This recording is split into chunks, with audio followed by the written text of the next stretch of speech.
Wicked Storytime presents The Adventure of the Red Circle by Sir Arthur Conan Doyle. Please remember to hit like and subscribe to support this channel. Part 1. Well, Mrs. Warren, I cannot see that you have any particular cause for uneasiness, nor do I understand why I, whose time is of some value, should interfere in the matter. I really have other things to engage me.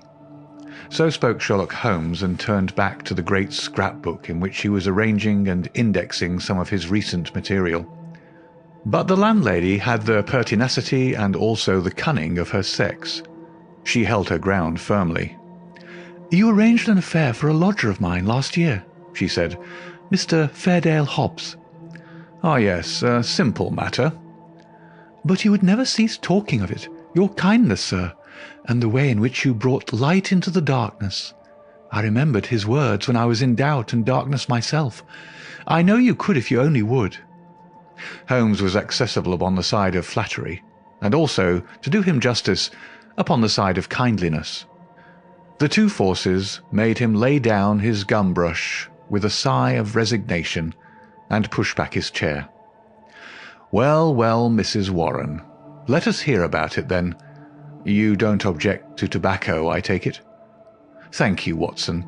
The matches?" "You are uneasy, as I understand, because your new lodger remains in his rooms and you cannot see him.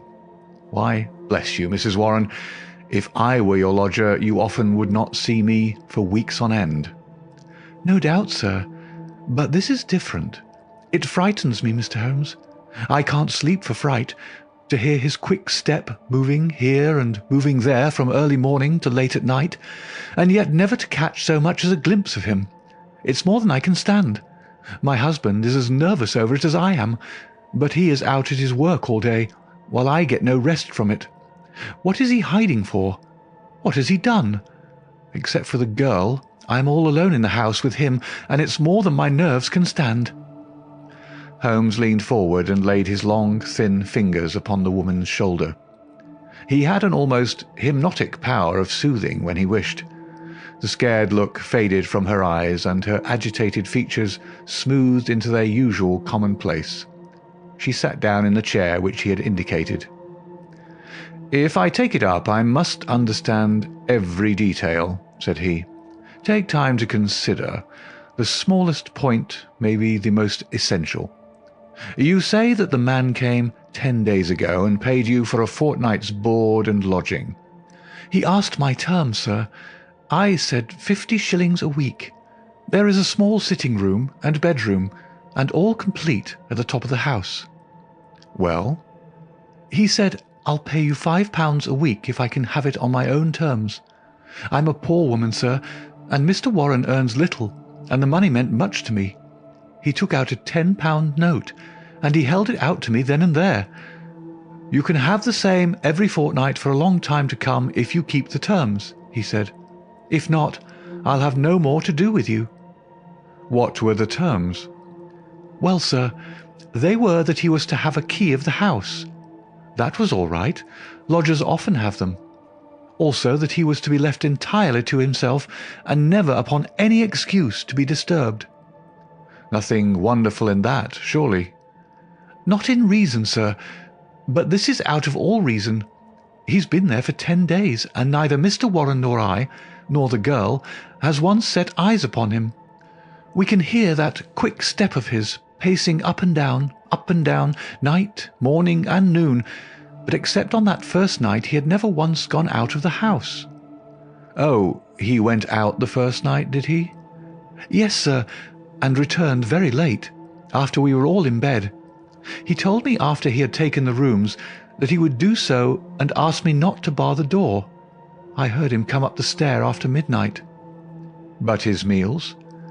"It was his particular direction that we should always, when he rang, leave his meal upon a chair outside his door.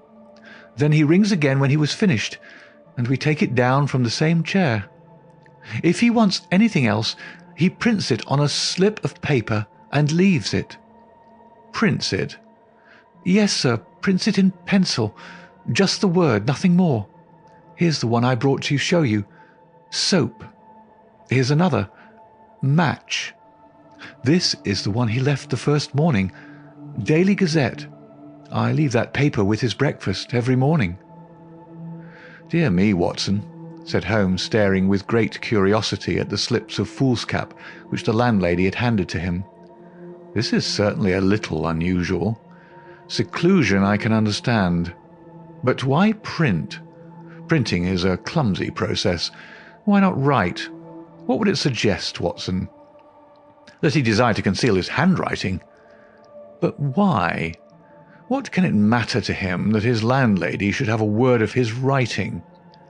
Still, it may be as you say. Then again, why such laconic messages? I cannot imagine. It opens a pleasing field for intelligent speculation. The words are written with a broad-pointed, violet-tinted pencil of a not unusual pattern. You will observe that the paper is torn away at the side here after the printing was done, so that the S of soap is partly gone. Suggestive, Watson, is it not? Of caution? Exactly. There was evidently some mark, some thumbprint, something which might give a clue to the person's identity. Now, Mrs. Warren, you say that the man was of middle size, dark and bearded. What age would he be?" "Youngish, sir. Not over 30. "Well, can you give me no further indications?" "He spoke good English, sir, and yet I thought he was a foreigner by his accent." "And he was well dressed?" "Very smartly dressed, sir. Quite the gentleman. Dark clothes. Nothing you would note." "He gave no name?" "No, sir." "And has had no letters or callers?" "None." "But surely you or the girl enter his room of a morning?" "No, sir. He looks after himself entirely." "Dear me, that is certainly remarkable. What about his luggage?"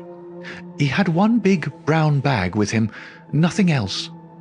"Well, we don't seem to have much material to help us. Do you say nothing has come out of that room? Absolutely nothing?" The landlady drew an envelope from her bag. From it she shook out 2 burnt matches and a cigarette end upon the table. "They were on his tray this morning. I brought them because I had heard that you can read great things out of small ones." Holmes shrugged his shoulders. "There's nothing here," said he. "The matches have, of course, been used to light cigarettes. That is obvious from the shortness of the burnt end. Half the match is consumed in lighting a pipe or cigar. But dear me, this cigarette stub is certainly remarkable. The gentleman was bearded and moustached, you say?" "Yes, sir." "I don't understand that. I should say that only a clean-shaven man could have smoked this. Why, Watson, even your modest moustache would have been singed." "A holder?" I suggested. No, the end is matted. I suppose there could not be 2 people in your rooms, Mrs. Warren?" "No, sir. He eats so little that I often wonder it can keep life in one." "Well, I think we must wait for a little more material. After all, you have nothing to complain of. You have received your rent, and he is not a troublesome lodger, though he is certainly an unusual one. He pays you well, and if he chooses to lie concealed, it is no direct business of yours. We have no excuse for an intrusion upon his privacy until we have some reason to think that there is a guilty reason for it. I've taken up the matter, and I won't lose sight of it. Report to me if anything fresh occurs, and rely upon my assistance if it should be needed." "There are certainly some points of interest in this case, Watson," he remarked when the landlady had left us. "It may, of course, be trivial, individual eccentricity, or it may be very much deeper than appears on the surface. The first thing that strikes one is the obvious possibility that the person now in the rooms may be entirely different from the one who engaged them." "Why should you think so?"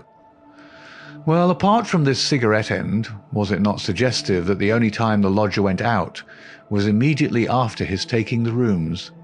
He came back, or someone came back, when all witnesses were out of the way. We have no proof that the person who came back was the person who went out. Then again, The man who took the room spoke English well. This other, however, prints match when it should have been matches. I can imagine that the word was taken out of a dictionary, which would give the noun but not the plural. The laconic style may be to conceal the absence of knowledge of English. Yes, Watson, there are good reasons to suspect there has been a substitution of lodgers. But for what possible end?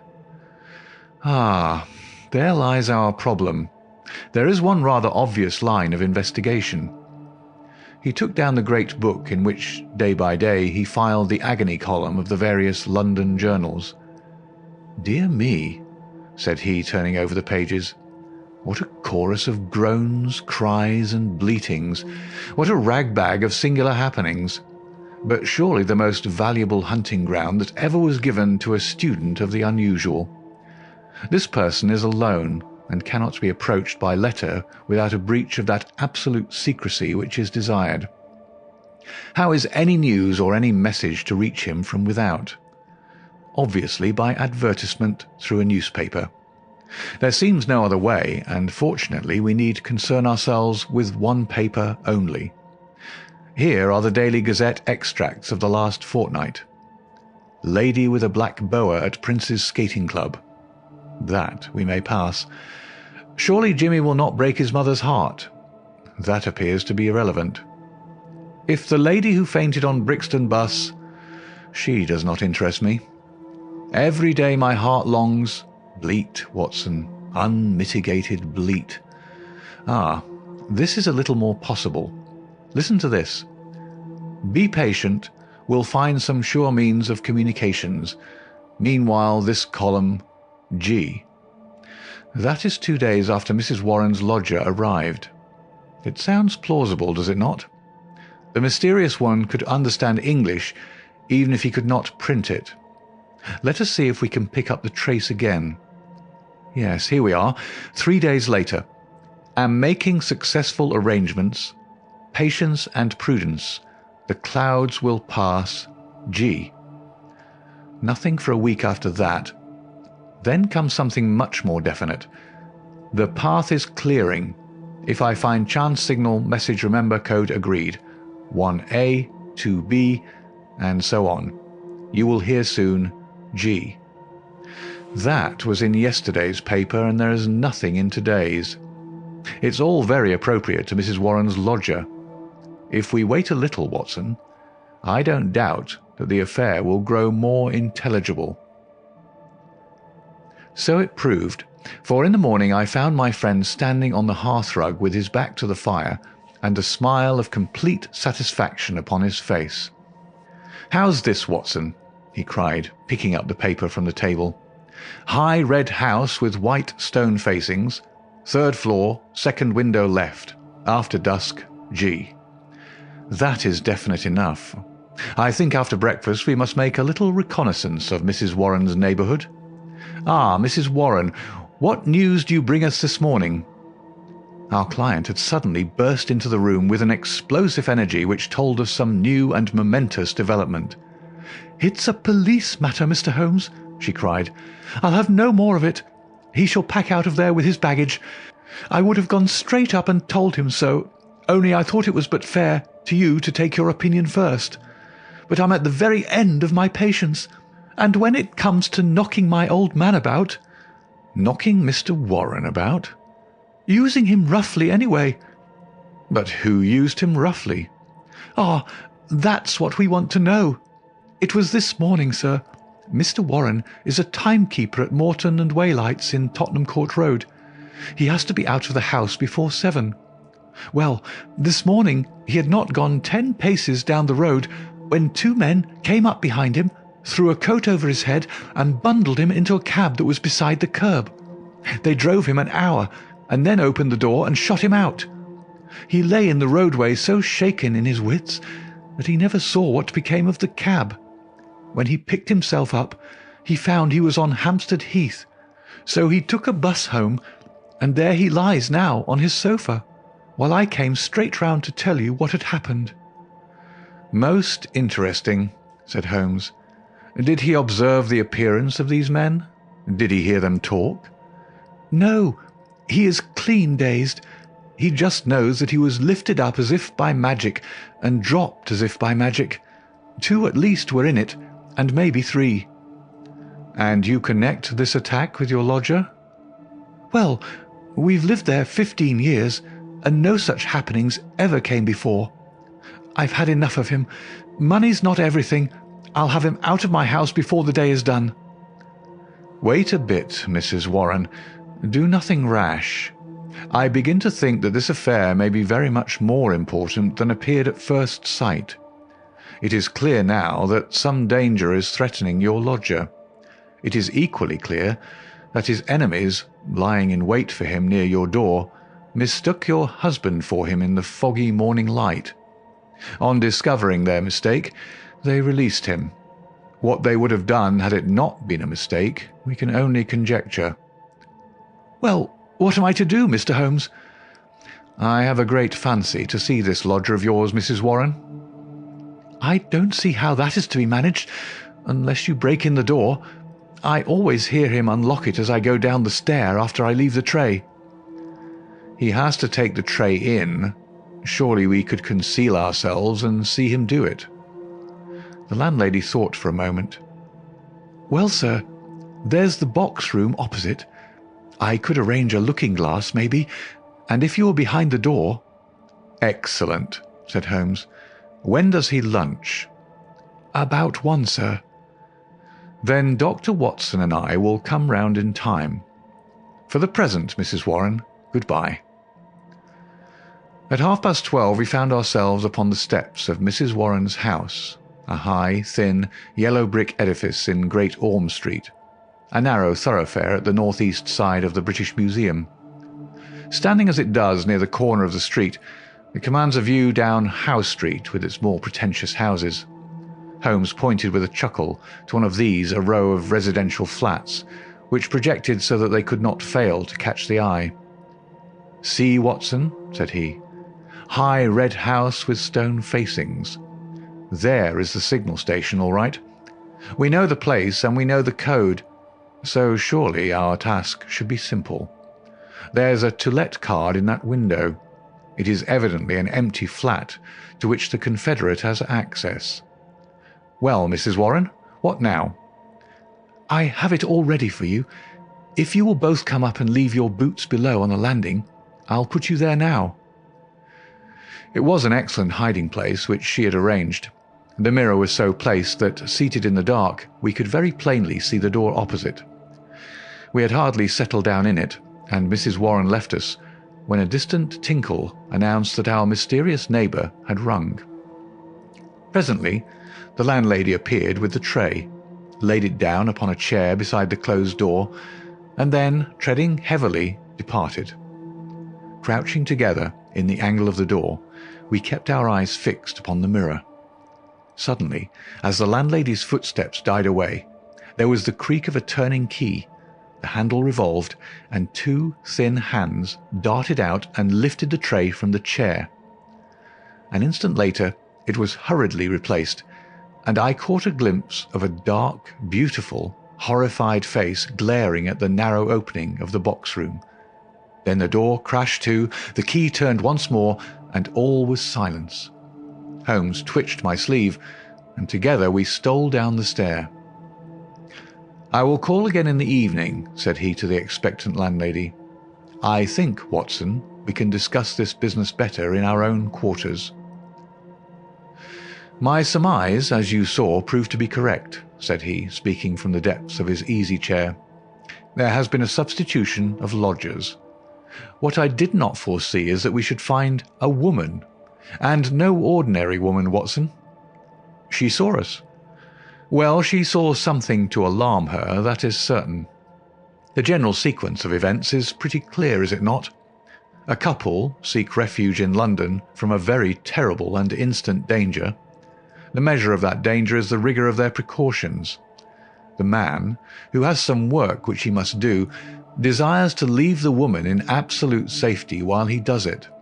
It is not an easy problem, but he solved it in an original fashion, and so effectively that her presence was not even known to the landlady who supplies her with food. The printed messages, as is now evident, were to prevent her sex being discovered by her writing. The man cannot come near the woman, or he will guide their enemies to her. Since he cannot communicate with her direct, he has recourse to the agony column of a paper. So far, all is clear. But what is at the root of it? Ah, yes, Watson. Severely practical as usual. What is at the root of it all? Mrs. Warren's whimsical problem enlarges somewhat and assumes a more sinister aspect as we proceed. This much we can say, that it is no ordinary love escapade. You saw the woman's face at the sign of danger.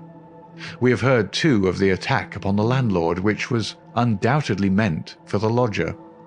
These alarms, and the desperate need for secrecy, argue that the matter is one of life or death. The attack upon Mr. Warren further shows that the enemy, whoever they are themselves not aware of the substitution of the female lodger for the male. It is very curious and complex, Watson. Why should you go further in it? What have you to gain from it? What indeed? It is art for art's sake, Watson. I suppose when you doctored you found yourself studying cases without thought of a fee? For my education, Holmes. Education never ends, Watson. It is a series of lessons with the greatest for the last. This is an instructive case. There is neither money nor credit in it, and yet one would wish to tidy it up. When dusk comes, we should find ourselves one stage advanced in our investigation. When we returned to Mrs. Warren's rooms, the gloom of a London winter evening had thickened into one grey curtain, a dead monotone of colour, broken only by the sharp yellow squares of the windows and the blurred halos of the gas lamps. As we peered from the darkened sitting-room of the lodging-house, one more dim light glimmered high up through the obscurity. "Someone is moving in that room," said Holmes in a whisper, his gaunt and eager face thrust forward to the window-pane. "Yes, I can see his shadow. There he is again. He has a candle in his hand. Now he is peering across. He wants to be sure that she is on the lookout. Now he begins to flash. Take the message also, Watson, that we may check each other. A single flash, that is A, surely.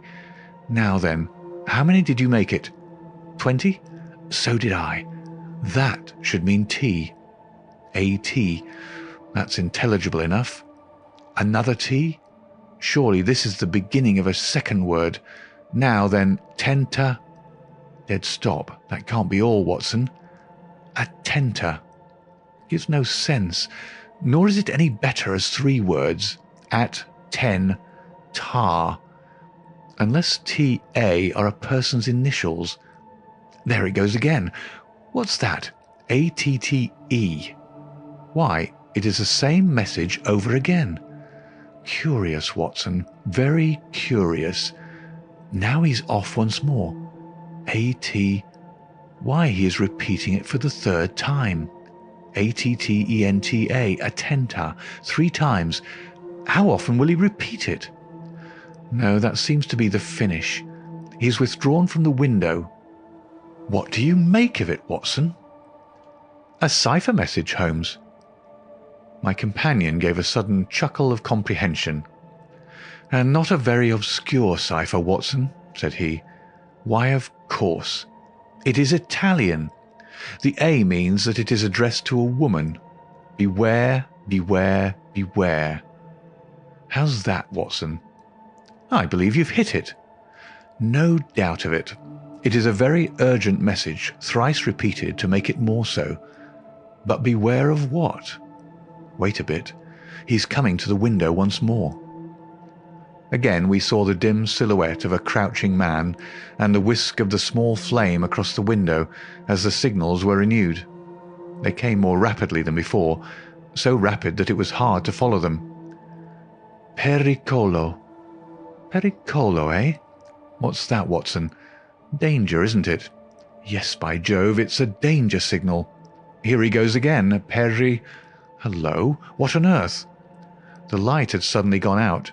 The glimmering square of window had disappeared, and the third floor formed a dark band round the lofty building with its tiers of shining casements. That last warning cry had been suddenly cut short. How, and by whom? The same thought occurred on the instant to us both. Holmes sprang up from where he crouched by the window. "This is serious, Watson," he cried. "There is some devilry going forward. Why should such a message stop in such a way? I should put Scotland Yard in touch with this business, and yet it is too pressing for us to leave. Shall I go for the police? We must define the situation a little more clearly. It may bear some more innocent interpretation. Come, Watson, let us go across ourselves and see what we can make of it." Part 2. As we walked rapidly down Howe Street, I glanced back at the building which we'd left. There, dimly outlined at the top window, I could see the shadow of a head, a woman's head, gazing tensely, rigidly out into the night, waiting with breathless suspense for the renewal of that interrupted message. At the doorway of the Howe Street flats, a man, muffled in a cravat and greatcoat, was leaning against the railing. He started as the hall light fell upon our faces. "Holmes!" he cried. "Why, Gregson," said my companion as he shook hands with the Scotland Yard detective. "Journeys end with lovers' meetings. What brings you here?" "The same reasons that brings you, I expect," said Gregson. "How you got onto it, I can't imagine." "Different threads, but leading up to the same tangle. I've been taking the signals." "Signals?" "Yes, from that window. They broke off in the middle. We came over to see the reason, but since it is safe in your hands, I see no object in continuing this business." "Wait a bit," cried Gregson eagerly. "I'll do you this justice, Mr. Holmes, that I was never in a case yet that I didn't feel stronger for having you on my side. There's only the one exit to these flats, so we have him safe." "Who is he?" Well, we score over you for once, Mr. Holmes. You must give us best this time." He struck his stick sharply upon the ground, on which a cabman, his whip in his hand, sauntered over from a four-wheeler which stood on the far side of the street. "May I introduce you to Mr. Sherlock Holmes?" he said to the cabman. "This is Mr. Leverton of Pinkerton's American Agency." "The hero of the Long Island Cave mystery," said Holmes. "Sir, I am pleased to meet you." The American, a quiet, businesslike young man with a clean-shaven, hatchet face, flushed up at the words of commendation. "I am on the trail of my life now, Mr. Holmes," said he. "If I can get Giordano—" "What, Giordano of the Red Circle?" "Oh, he has a European fame, has he? Well, we've learned all about him in America. We know he's at the bottom of 50 murders, and yet we've nothing positive we can take on him. I tracked him over from New York, and I've been close to him for a week in London, waiting for some excuse to get my hand on his collar. Mr. Gregson and I ran him to ground in that big tenement house, and there's only one door, so he can't slip us. There's 3 folk come out since he went in, but I'll swear he wasn't one of them." "Mr. Holmes talks of signals," said Gregson. "I expect, as usual, he knows a good deal that we don't." In a few clear words, Holmes explained the situation as it had appeared to us. The American struck his hands together with vexation. "He's on to us," he cried. "Why do you think so?" "Well, it figures out that way, does it not? Here he is sending out messages to an accomplice. There are several of his gang in London. Then suddenly, just as by your own account he was telling them that there was danger, he broke short off. What could it mean except that from the window he had suddenly either caught sight of us in the street, or in some way come to understand how close the danger was, and he must act right away if he was to avoid it. What do you suggest, Mr. Holmes?" "That we go up at once and see for ourselves." "But we have no warrant for his arrest." "He is in unoccupied premises under suspicious circumstances," said Gregson. "That is good enough for the moment. When we have him by the heels, we can see if New York can't help us to keep him. I'll take the responsibility of arresting him now." Our official detectives may blunder in the matter of intelligence, but never in that of courage. Gregson climbed the stair to arrest this desperate murderer with the same absolutely quiet and businesslike bearing with which he would have ascended the official staircase of Scotland Yard. The Pinkerton man had tried to push past him, but Gregson had firmly elbowed him back. London dangers were the privilege of the London force. The door of the left-hand flat upon the third landing was standing ajar. Gregson pushed it open. Within, all was absolute silence and darkness. I struck a match and lit the detective's lantern. As I did so, and as the flicker steadied into a flame, we all gave a gasp of surprise. On the deal boards of the carpetless floor, there was outlined a fresh track of blood. The red steps pointed towards us and led away from an inner room, the door of which was closed. Gregson flung it open and held his light full blaze in front of him, while we all peered eagerly over his shoulders. In the middle of the floor of the empty room was huddled the figure of an enormous man. His clean-shaven, swarthy face, grotesquely horrible in its contortion, and his head encircled by a ghastly crimson halo of blood, lying in a broad wet circle upon the white woodwork. His knees were drawn up, his hands thrown out in agony, and from the centre of his broad, brown, upturned throat there projected the white haft of a knife driven blade deep into his body. Giant as he was, the man must have gone down like a poleaxed ox before that terrific blow. Beside his right hand, a most formidable, horn-handled, two-edged dagger lay upon the floor, and near it a black kid glove. "By George, it's Black Georgiano himself!" cried the American detective. "Someone has got ahead of us this time." "Here is the candle in the window, Mr. Holmes," said Gregson. "Why, whatever are you doing?" Holmes had stepped across, had lit the candle, and was passing it backward and forward across the window panes. Then he peered into the darkness, blew the candle out, and threw it on the floor. "I rather think that will be helpful," said he. He came over and stood in deep thought while the two professionals were examining the body. "You say that 3 people came out from the flat while you were waiting downstairs," said he at last. "Did you observe them closely?" "Yes, I did." "Was there a fellow about 30, black-bearded, dark, of middle size?"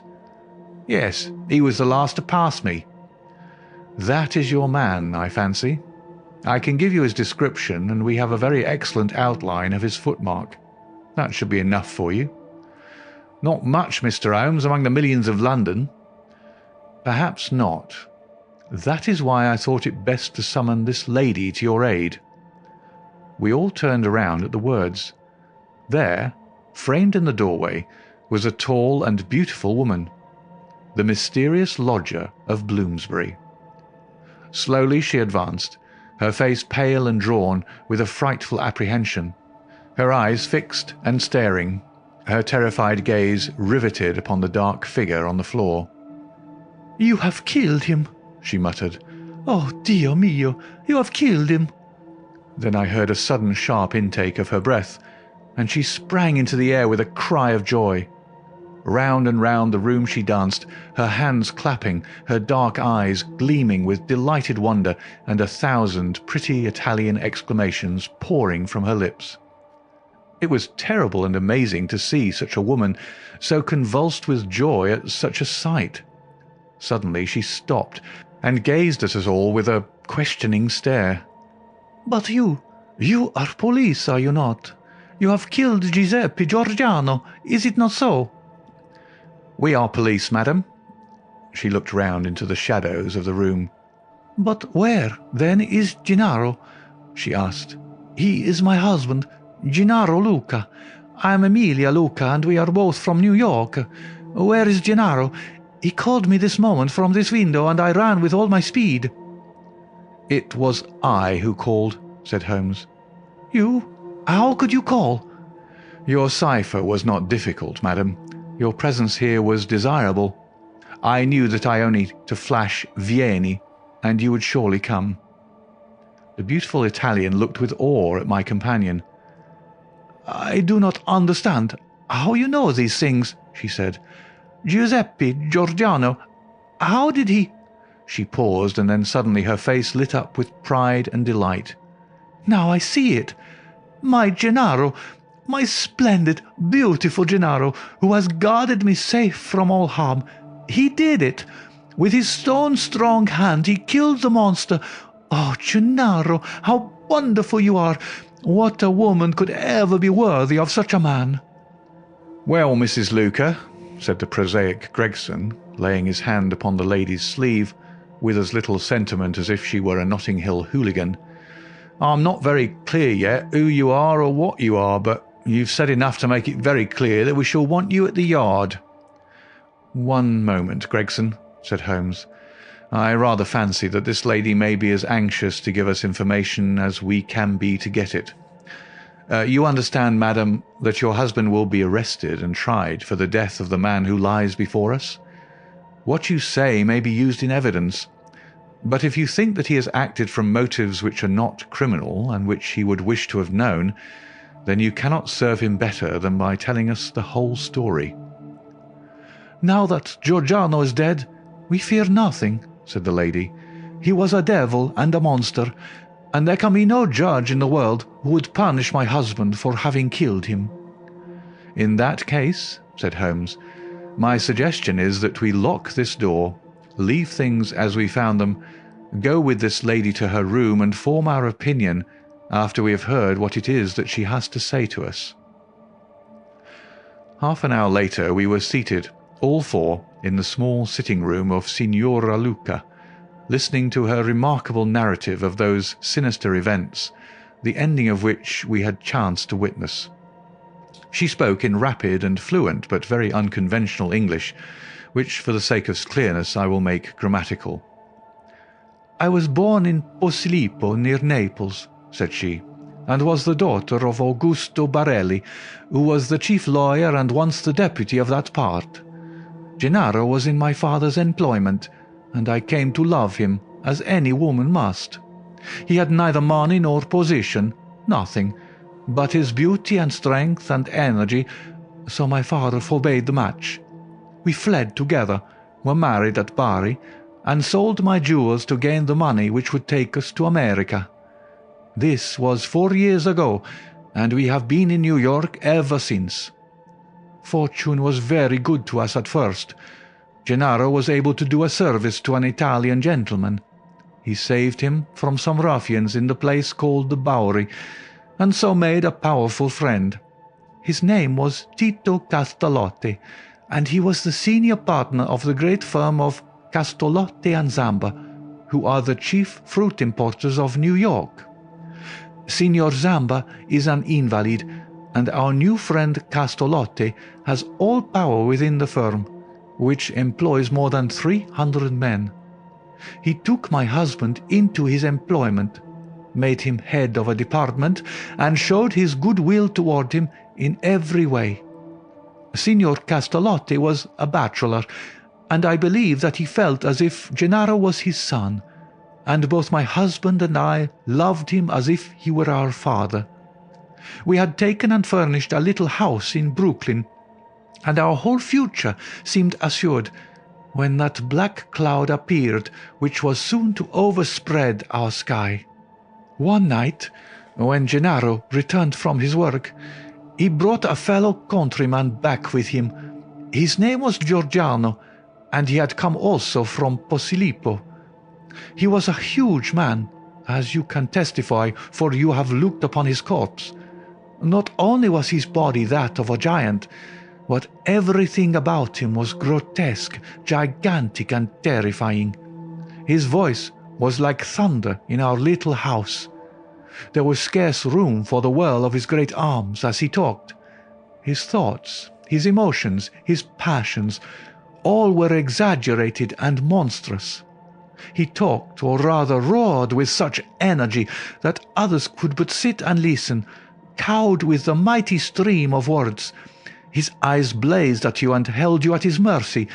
He was a terrible and wonderful man. I thank God that he is dead. He came again and again. Yet I was aware that Gennaro was no more happy than I was in his presence. My poor husband would sit pale and listless, listening to the endless raving upon politics and upon social questions which make up our visitors' conversation. Gennaro said nothing, but I, who knew him so well, could read in his face some emotion which I had never seen before. At first, I thought that it was dislike, and then gradually I understood that it was more than dislike. It was fear, a deep, secret, shrinking fear. That night, the night that I read his terror, I put my arms around him, and I implored him by his love for me and by all that he held dear to hold nothing from me, and to tell me why this huge man overshadowed him so. He told me, and my own heart grew cold as ice as I listened. My poor Gennaro, in his wild and fiery days, when all the world seemed against him, and his mind was driven half mad by the injustices of life, had joined a Neapolitan society, the Red Circle, which was allied to the old Carbonari. The oaths and secrets of this brotherhood were frightful, but once within its rule, no escape was possible. When we had fled to America, Gennaro thought that he had cast it all off forever. What was his horror one evening to meet in the streets the very man who had initiated him in Naples, the giant Giorgiano, a man who had earned the name of Death in the south of Italy, for he was red to the elbow in murder. He had come to New York to avoid the Italian police, and he had already planted a branch of this dreadful society in his new home. All this Gennaro told me, and showed me a summons which he had received that very day, a red circle drawn upon the head of it, telling him that a lodge would be held upon a certain date, and that his presence at it was required and ordered. That was bad enough, but worse was to come. I had noticed for some time that when Giorgiano came to us, as he constantly did in the evening, he spoke much to me, and even when his words were to my husband, those terrible, glaring, wild-beast eyes of his were always turned upon me. One night his secret came out. I had awakened what he called love within him, the love of a brute, a savage. Gennaro had not yet returned when he came. He pushed his way in, seized me in his mighty arms, hugged me in his bear's embrace, covered me with kisses, and implored me to come away with him. I was struggling and screaming when Gennaro entered and attacked him. He struck Gennaro senseless and fled from the house, which he has never more to enter. It was a deadly enemy that we made that night. A few days later came the meeting. Gennaro returned from it, with a face which told me that something dreadful had occurred. It was worse than we could have imagined possible. The funds of the society were raised by blackmailing rich Italians and threatening them with violence should they refuse the money. It seems that Castolotte, our dear friend and benefactor, had been approached. He had refused to yield to threats, and he had handed the notices to the police. It was resolved now that such an example should be made of them as would prevent any other victim from rebelling. At the meeting, it was arranged that he and his house should be blown up with dynamite. There was a drawing of lots as to who should carry out the deed. Gennaro saw our enemy's cruel face smiling at him as he dipped his hand in the bag. No doubt it had been pre-arranged in some fashion, for it was the fatal disc with the red circle upon it, the mandate for murder which lay upon his palm. He was to kill his best friend, or he was to expose himself and me to the vengeance of his comrades. It was part of their fiendish system to punish those whom they feared or hated by injuring not only their own persons, but those whom they loved. and it was the knowledge of this which hung as a terror over my poor Gennaro's head, and drove him nearly crazy with apprehension. All that night we sat together, our arms round each other, each strengthening each for the troubles that lay before us. The very next evening had been fixed for the attempt.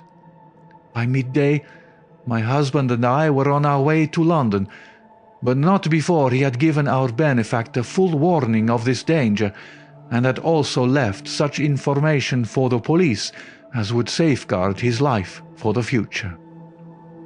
The rest, gentlemen, you know for yourselves. We were sure that our enemies would be behind us like our own shadows. Giorgiano had his private reasons for vengeance, but in any case we knew how ruthless, cunning, and untiring he could be. Both Italy and America are full of stories of his dreadful powers. If ever they were exerted, it would be now. My darling made us the few clear days which our start had given us in arranging for a refuge for me in such a fashion that no possible danger could reach me. For his own part, he wished to be free, that he might communicate both with the American and with the Italian police. I do not myself know where he lived or how. All that I learned was through the columns of a newspaper. But once, as I looked through my window, I saw two Italians watching the house, and I understood that in some way Giorgiano had found our retreat. Finally, Gennaro told me through the paper that he would signal to me from a certain window, but when the signals came, they were nothing but warnings which were suddenly interrupted. It is very clear to me now that he knew Giorgiano to be close upon him, and that, thank God, he was ready for him when he came. And now, gentlemen, I would ask you whether we have anything to fear from the law, or whether any judge upon earth would condemn my Gennaro for what he has done." "Well, Mr. Gregson," said the American, looking across at the official, "I don't know what your British point of view may be, but I guess that in New York this lady's husband will receive a pretty general vote of thanks."